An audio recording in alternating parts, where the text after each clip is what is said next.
everyone, I hope you're all doing really well. Welcome, or indeed welcome back to my channel. If you are new, don't forget to hit subscribe, especially today because the 8th of March marks my 1-year YouTube anniversary and I can hardly believe it. In the last year, I have gained 173 subscribers as of today. I have uploaded 129 videos and I've had almost 20,000 views, which just blows my mind. It's absolutely amazing. So thank you so much to all of you for supporting my channel. I really appreciate it. Because of the fact that today is my YouTube birthday / anniversary, I thought I would upload a video about how my first year on YouTube has gone, what I've learnt, and if any of you guys watching this are interested in terms of setting up your own channel, then I've got some tips and things that I've learnt along the way that I think will be really helpful to you. So this is video number 130, which I can't actually get my head around. I can't believe I've created so much content. One thing I also didn't realise as well when I uploaded my first video, I uploaded my video on International Women's Day, which I really did have no idea about at the time. So it's also International Women's Day today. I couldn't honestly think of a better and more poignant day to have my YouTube anniversary. Just in case you don't know why I set up my channel, it was basically because I had been a stay-at-home mum for about 2 years, and during nap times and my sort of downtime, I used to watch a lot of YouTube content. I just found it my outlet to entertain myself, to learn new things. And the more I watched all this amazing content, the more I realised how much YouTube had evolved from all those cat videos that I think anyone just used to watch YouTube for. And I was really passionate about wanting to get involved as well. At the time, like I said, I was a mum to a 2-year-old boy, and I suppose I was a little bit bored really. I wanted a little bit more out of life. I absolutely love being a stay-at-home mum, and that was my choice. I missed the day-to-day of getting up and going to work and being disciplined in that respect and kind of doing something for myself. So that's where that initial video came from, and I rewatched it recently and it is so cringeworthy. So that's one thing you need to be aware of if you're thinking about joining YouTube. It's highly likely that you will look back at your first video and absolutely cringe, because I think everybody does. That's just normal. But it kind of goes hand in hand with just doing it. Just get on with it. If you are interested in creating your own content, don't let anything hold you back. Just do it. If you're waiting to get the right equipment or software or whatever, just utilise whatever it is that you've got lying around. Lots of YouTubers just use their mobile phones to capture footage. They use natural lighting, which most of the time is what I do, although I do turn on every conceivable light possible because lighting continues to be the bane of my life, and that will probably be the next thing that I invest in my channel, is some decent lighting, because it is very frustrating, especially when you live in the UK, and pretty much for 6 months out of the year, or at least that's how it's felt recently, it's just grey outside all the time.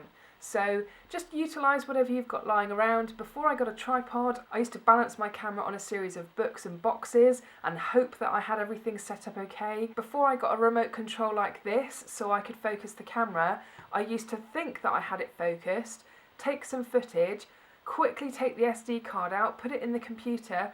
Am I in focus? Yes, I think so, because I used to sit so far away from the viewfinder I couldn't actually tell if I was in focus or not.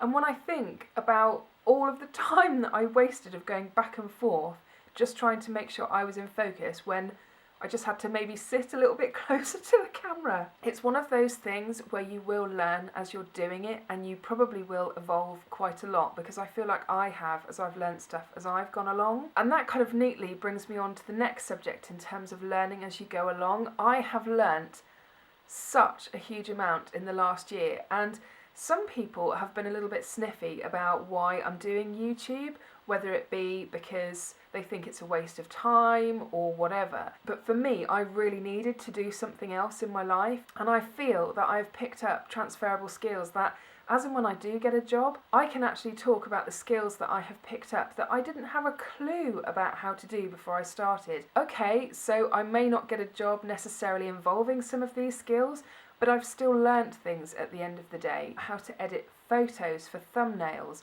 I've learnt how to edit. I didn't have a clue how to edit when I first started, and I'm getting there. There's still a lot of room for improvement, but I feel like I've come on leaps and bounds in that respect. I've learned a lot more about search engine optimization, which is definitely a transferable skill, and it's been such a pleasant surprise in terms of some of the stuff that I have learned that I just really wasn't expecting to have learnt. Any time that I've not known how to do something, I've always managed to find the answer in one of a few different places. My first port of call always used to be checking if there was a YouTube video on it, because 9 times out of 10 there is, and there are probably lots of videos to pick through, and I'd just watch a few until I got my head around what it was that I was trying to do, and I've done that with lots of different things that I've learned. Failing that, then you've got the YouTube Creator Academy as well, which is something that I definitely need to utilise more. It's an absolutely fantastic tool, which when you actually take the time to sit down and look at what's in there, there's so much content and so much support and advice. They also run boot camps as well that are free to get involved in, so I'd really recommend checking those out as well. Speak to other small YouTubers. There are lots of Facebook groups that you can get involved in and interact with other small YouTubers, and it's amazing what you can find out from things that you'd not even considered, and because someone's talking about it, it gets a bit of a conversation going, and suddenly you've just learnt something else new. And the last thing in terms of learning as you go would be to analyse your content. So have a look at what you've uploaded, what's doing well, what's not doing so well. Has one area got lots of thumbs up and engagement and people are really liking it? Is another area perhaps not doing so well? It's actually really surprising, and as much as sometimes you think something's going to do well and you're not sure about something else, I've been surprised so many times by things taking off that I wasn't expecting to, and suddenly you've found a community that are interested in that content that you're producing. So I definitely look at the content that I produce and how it's performing and whether people are actually wanting to see it, whilst at the same time still producing the things that I want to produce as well, because that's equally as important as well. So this leads me on to talking about being open-minded. I have created some content that when I first started out I would never have expected to upload content like that.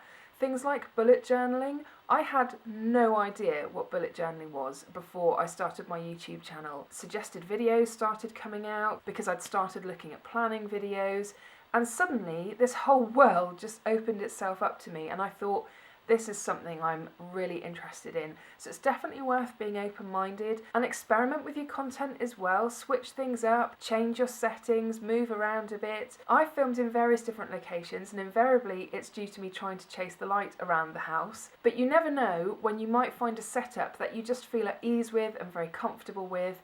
When I invested in a decent tripod instead of my box and book stacking system, which was very precarious, I felt like it was so liberating because suddenly I could put the camera wherever I wanted it to be, and it just opened up a whole world of opportunity of different type of content that I could produce as well. So if you've watched quite a number of my videos, you'll probably notice there was a distinct shift when I'd moved environments, the fact that I'd relaxed a little bit more and seemed to have found my groove a little bit better. So that leads me very nicely onto the fact that you need to have fun.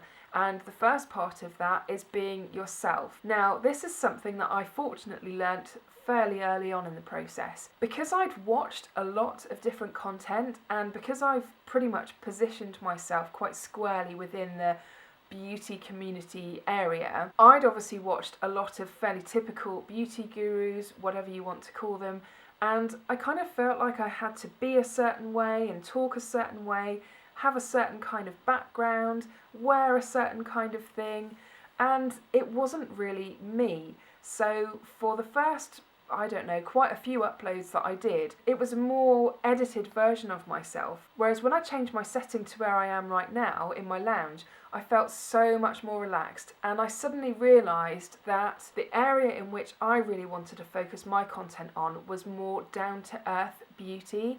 I wasn't really comfortable and kind of felt quite intimidated, to be honest, with some of the beauty content that's out there, in terms of the presenter being so well polished and groomed and looking fabulous and having an amazing background. And with a 3-year-old child, I just knew that that was never going to be something that I'd be able to do. Plus the fact that I don't tend to put a huge amount of makeup on either. So I really just wanted to focus on sort of day-to-day, kind of average, down-to-earth beauty, really. It's in this space that I'm actually really really comfortable.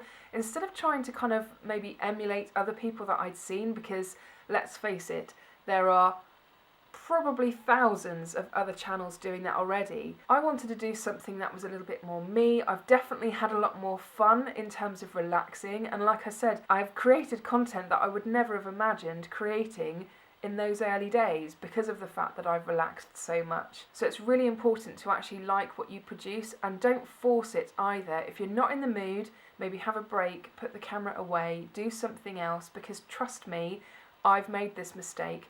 I've filmed something and I've sat down to edit it and I've just hated it, and I've actually had to redo things because of the fact that I just wasn't quite in the right mood. Maybe I was a bit tired or whatever, and I would have much rather spent that time doing something else and then refilmed when I was actually in the right headspace. The last area here really is about not being too hard on yourself, and this is something I'm definitely guilty of. I'll look at other people's channels and I'll think, oh, I really like their setup, or they've got better equipment than me. Wow, the thumbnail that they've produced is really nice. It can be really frustrating, but try not to compare yourself to anyone else and just keep producing what you love and continue to grow and develop your skills. And one day you'll probably get to the point where someone's actually looking at you and thinking those exact same things about you. So the last thing that I really want to touch on is just to keep on going, really. I can't actually believe that I've been doing this for a year. It's absolutely bonkers. It's gone so quickly, and at times, yes, it's been frustrating. It's been a huge amount of hard work. I think people probably underestimate how much hard work it is to be on YouTube. I mean, sure, you can put in as little or as much effort as you want to, really, but you want to be able to produce good quality content in terms of the resources that are available to you. It takes a huge amount of time to film, but also edit as well, and then you've got all the behind the scenes YouTubey stuff that a lot of people maybe aren't aware of in terms of positioning your video really well so that people actually find it, because it is a little bit of a cocktail of your talent and what you're able to produce, the timing of what it is that you've created and whether there's an interest for it, and then there's a fair amount of luck that goes in there as well. And it's all a mixture of these things, and you can have produced something absolutely amazing that you're super proud of, and it can still just kind of not really get anywhere. And it's just one of those funny things about how YouTube works, and you just cannot predict it. Like I said, I've had videos that have really taken off that surprised me because perhaps it was something that I wasn't necessarily planning on doing. I've had other videos where I thought, yes, this is right for the time, I think this is going to be a popular video, and it's not actually taken off as much as I expected it to. So you definitely need to be patient in that respect and just keep on going, keep on learning, keep reaching out to your fellow small YouTubers and community, and engage with your audience as well. Speak to your audience and find out what it is that they want to see from you. One of the best things about YouTube from my point of view is the fact that I've met people that I would never have met otherwise. I speak to people from all different places around the world, and it still blows my mind. It's absolutely amazing, and I absolutely love chatting to you guys in the comments as well. Another reason why I started out my YouTube channel is because none of my friends were really into makeup that much and skincare and that kind of thing, and when something new came out, it wasn't really on anyone else's radar, and my poor husband just used to get his ear bent in the evening with me just kind of talking about all this stuff that he wasn't really all that interested in. And to be fair, I do still bend his ear from time to time, but what's fantastic is I can create a video about something I'm really passionate about, and then you guys are passionate about it too, because presumably that's why you've watched the video, and then we can have a discussion about it. We can actually talk about it and infuse about it together. So in that respect, it's been absolutely fantastic, and I'm sure my husband would thank you if he was here. I kind of feel like this subject is huge and you could actually talk about it for forever, so if there's anything in particular you would like to know about my journey the last year, or YouTube, or anything like that, I am quite open-minded when it comes to the content that I produce, so if that is the kind of content that you'd like to see from me too, then just let me know in the comments. I just really wanted to end this video by saying an enormous thank you so much to every single one of you. I still can't believe that 173 people have liked my content enough to subscribe, and the fact that I've had nearly 20,000 views in total. It just absolutely blows my mind. Sure, I'm still really tiny in terms of YouTube channel size terms. There are other channels that have grown a lot quicker than I have in the space of a year, but at the end of the day, I was really happy to just grow really slowly and organically because I wanted to be able to talk to my viewers and actually engage with you and get excited about some of the stuff that I was trying, because I am a 30-something mum, I have naturally curly hair, I still have problematic skin, which to someone in their 30s is definitely unfair, and I just wanted to be able to share my experiences with you guys, because I do feel that there aren't many people of my age group on YouTube doing kind of down-to-earth beauty stuff, or at least that's how it feels anyway. I feel like I'm definitely in the older generation when it comes to beauty stuff. Anyway, all that's left to say is thank you so much for all your views, your thumbs up and your comments. It really, really does mean the absolute world to me. And although my channel is still very small, here's to the next year. Thank you so much for watching, and I will see you again soon. Bye!